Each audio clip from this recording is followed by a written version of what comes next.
Assalamualaikum warahmatullahi wabarakatuh. Pada pertemuan kali ini kita sudah membahas mengenai nilai-nilai yang terkandung di dalam sebuah cerpen. Unsur intrinsik yang ketiga yang terdapat di sebuah cerpen adalah nilai-nilai yang terkandung di dalam cerpen itu sendiri yang meliputi. Oke. Jadi pada tutorial pembelajaran pada kesempatan kali ini masih berkaitan mengenai cerpen. Memang durasinya agak terlalu panjang karena bukan durasinya maksud saya, tetapi videonya untuk pertemuannya itu agak banyak. Tujuannya biar durasi pembelajarannya itu singkat seperti itu. Oke, kita mulai saja. Nilai moral adalah nilai-nilai yang terkandung di dalam cerpen dan berkaitan dengan akhlak atau etika yang berlaku di dalam masyarakat. Di dalam suatu cerpen, nilai moral bisa menjadi suatu nilai yang baik maupun nilai yang buruk. Nilai budaya adalah nilai-nilai yang berkenaan dengan nilai-nilai kebiasaan, tradisi, adat istiadat yang berlaku. Nilai agama adalah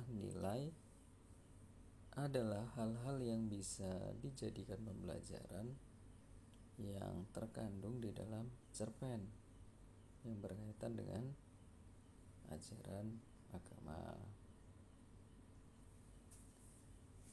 Berikutnya ada nilai sosial. Nilai sosial adalah nilai yang bisa dipetik dari interaksi tokoh-tokoh yang ada di dalam cerpen dengan tokoh lain, lingkungan dan masyarakat sekitar tokoh. Kemudian kita akan diajari bagaimana langkah dalam menulis cerpen. Agar Anda mampu memproduksi sebuah cerpen, maka Anda harus menggunakan pendekatan khusus berupa langkah-langkah dalam menulis cerpen. Tentu saja sangat mengasyikkan ya. Kita akan diajari bagaimana cara membuat cerpen agar mudah. Yang pertama adalah observasi, pengamatan, dan menentukan tema. Melakukan observasi, pengamatan, penelitian, mengungkap pengalaman dapat memunculkan tema tersebut. Rumusan tema kadang-kadang membutuhkan penjabaran melalui observasi. Jadi, observasi dan tema bisa saling melengkapi. Observasi dapat dilakukan dengan melihat suatu peristiwa, mendengar cerita orang lain, atau pengalaman pribadi. Sebelum membuat sebuah cerpen, apa yang mau kita bahas? Itu bisa dari peristiwa, bisa mendengarkan cerita orang lain, ataupun pengalaman pribadi kita. Itu bisa. Kedua, menentukan latar, tokoh, sudut pandang, dan konflik.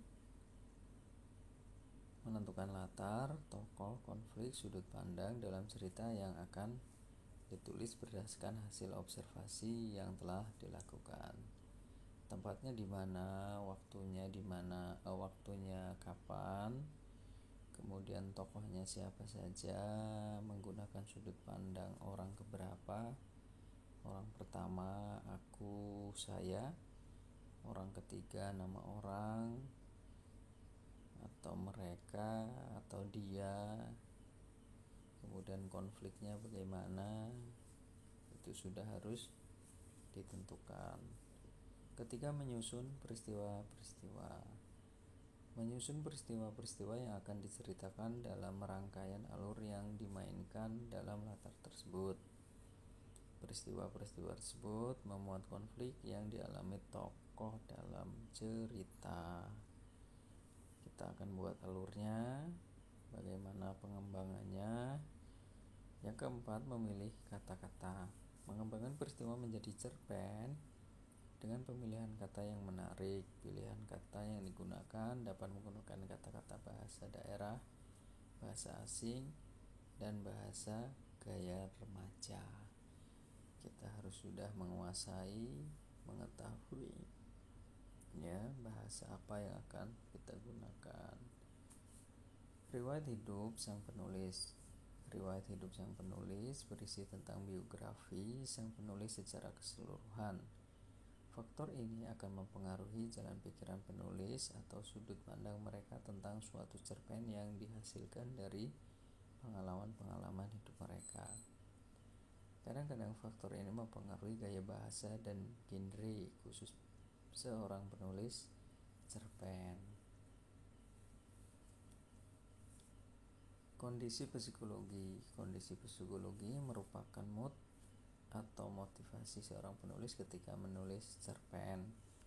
Mood atau psikologi seorang penulis ikut mempengaruhi apa yang ada di dalam cerita mereka. Misal, jika mereka sedang sedih atau gembira, mereka akan memuat suatu cerita sedih atau gembira. Terima kasih. Jadi itu tadi mengenai nilai yang terkandung dalam cerpen. Terus kita diajari dalam buat cerpen. Bagaimana? Sudah tergambar ya? Sangat menarik sekali. Silahkan, jadi nanti yang ingin menulis sebuah cerpen digali saja kemampuannya. Salah tidak masalah, ditulis lagi, dibuat lagi. Seorang penulis itu lahir tidak hanya sekali jadi harus mau menulis dan berulang kali. Demikian yang bisa saya sampaikan, semoga bermanfaat. Kurang lebihnya mohon maaf. Saya akhiri. Wassalamualaikum warahmatullahi wabarakatuh.